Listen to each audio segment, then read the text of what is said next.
안녕하십니까. 행복이 먼저다.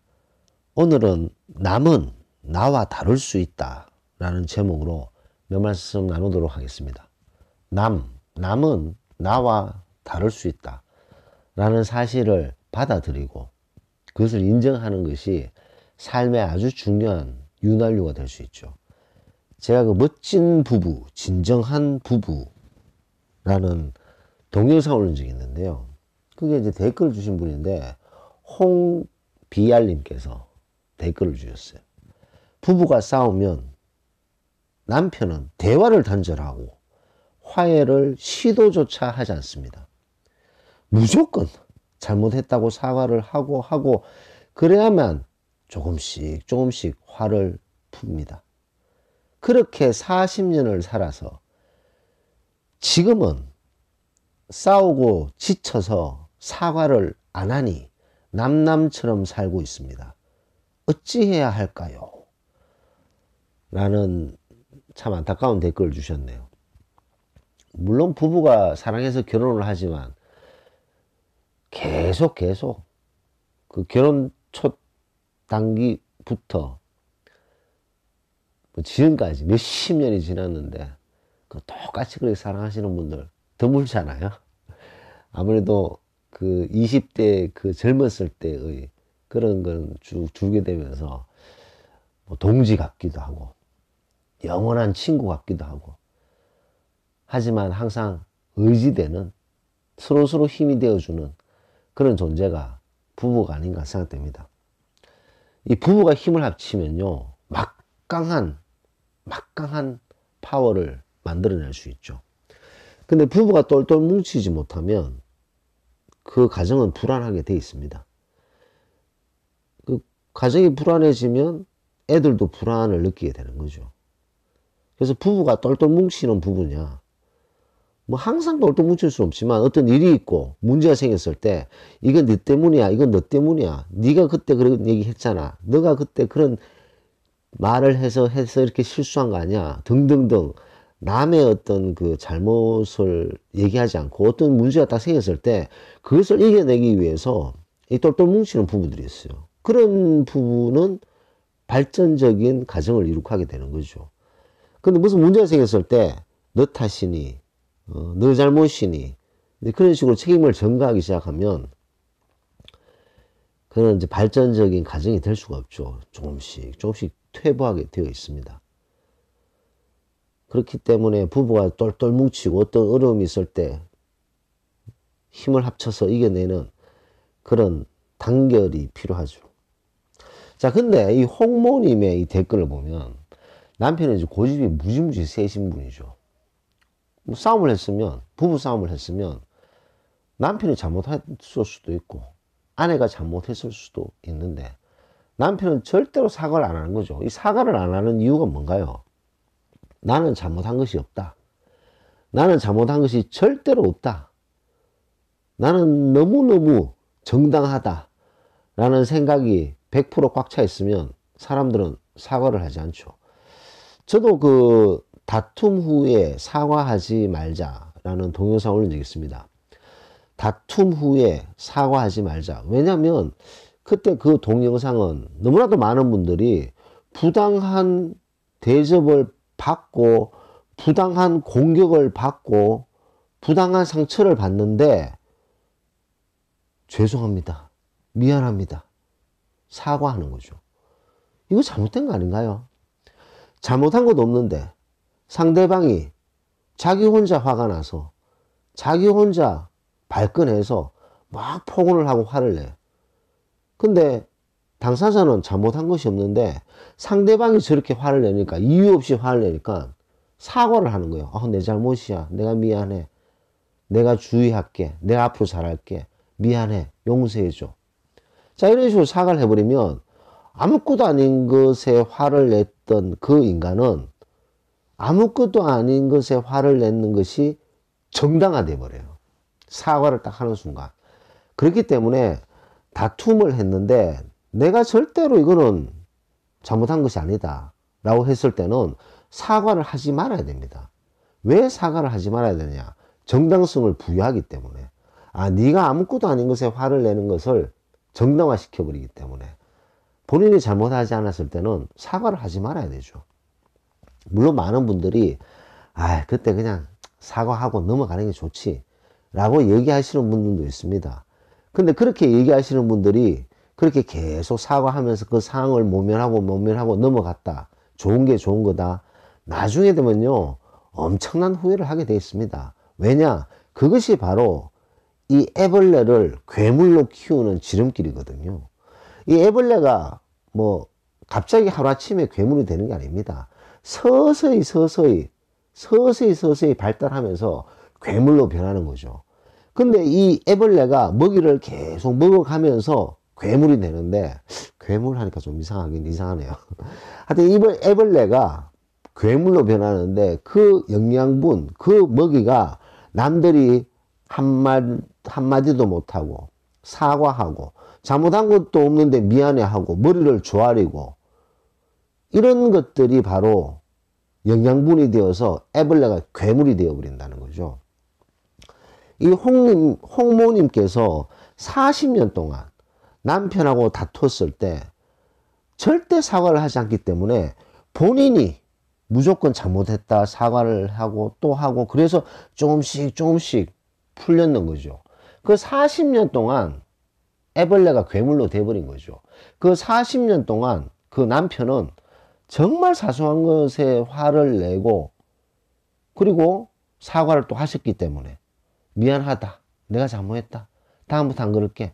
또 사소한 것에서 화를 내고 그 순간을 모면하기 위해서 그건 내 잘못이다. 내 앞으로 잘할게요. 그러면서 그것을 계속 넘기다 보니까 이 남편은 본인이 아주 대단한 사람인 줄로 착각하게 되는 거죠. 집에서는 완전히 자기 마음대로 할 수 있게 되고 아주 사소한 것에서 계속 화를 내는 거죠. 그러면서 집에 딱 들어오는 순간 화를 내는 그 한계치가 엄청나게 떨어져 있는 거죠. 그래서 보통 사람이 한 10 정도 돼야지 화를 내는데 이런 사람들은 1, 2 정도만 돼도 화를 막 팍팍 냅니다.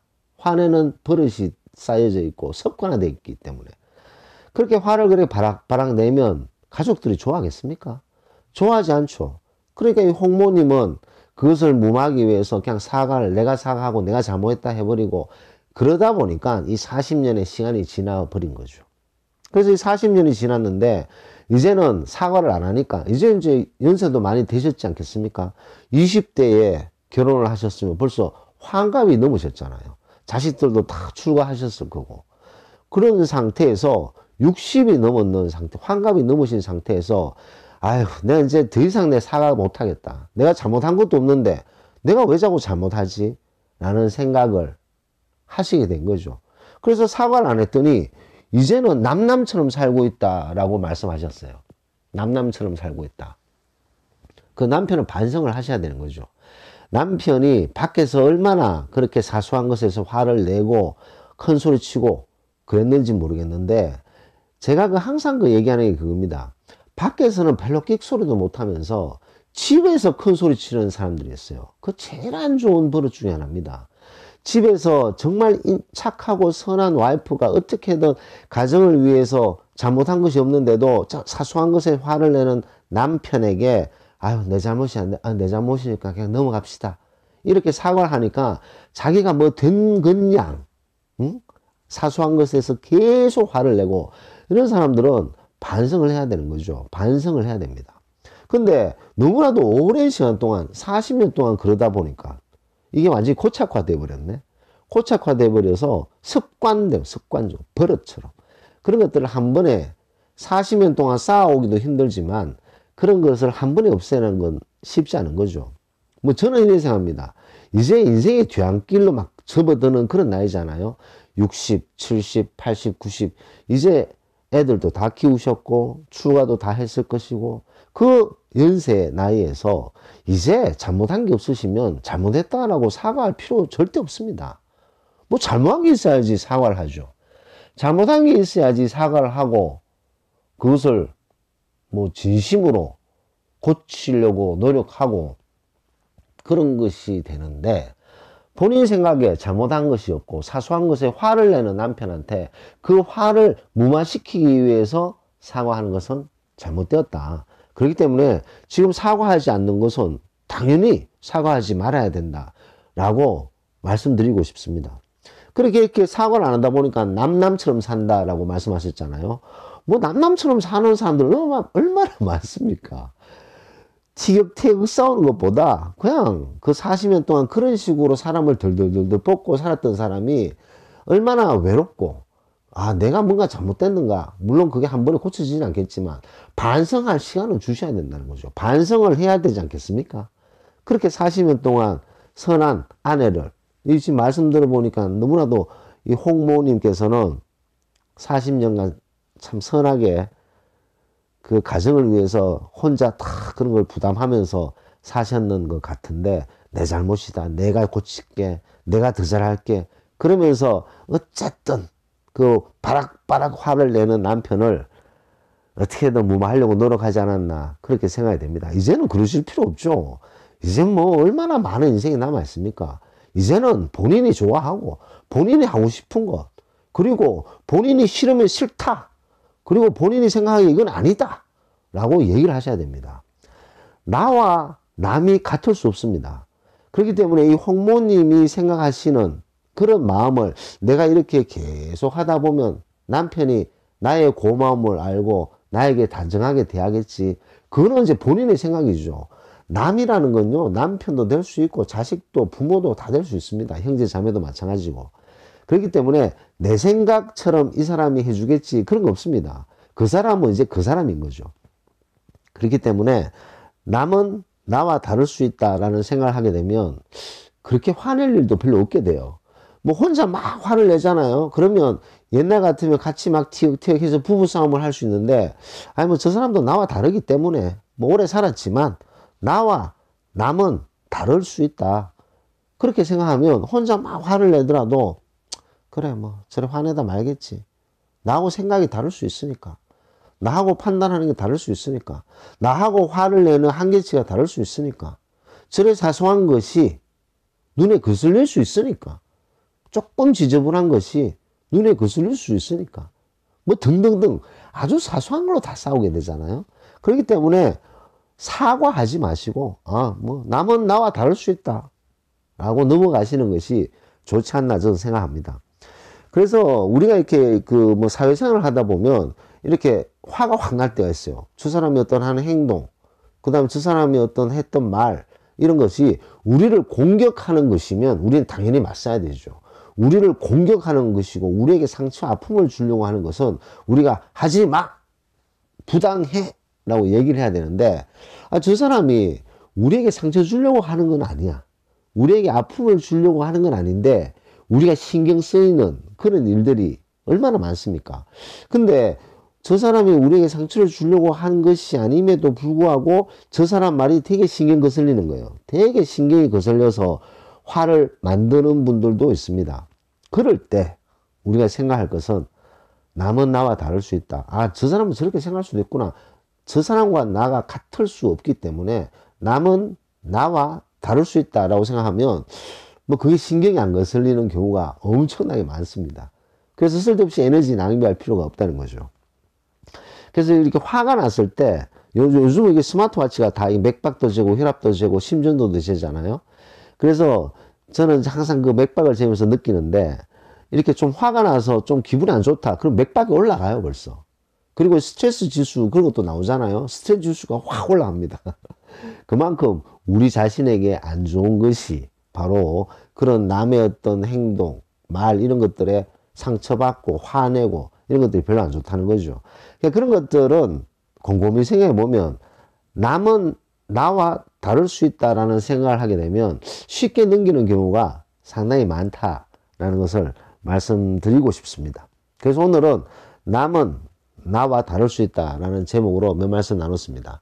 이 코로나가 확진자 수가 급증하고 있죠. 지금 뭐 600명, 700명으로 막 가고 있는데 참 걱정이 많습니다. 앞으로 일주일 안에 3단계로 가느냐 마느냐 뭐 그런 결정을 해야 된다네요. 제가 어제 식사를 해야 될 자리가 있어서 식사를 했는데, 뭐 아주 뭐 이렇게 좀 독립적으로 이렇게 식사를 했는데 그게 손님들이 항상 많았던 곳인데, 아, 정말 손님이 하나도 없군요. 손님이.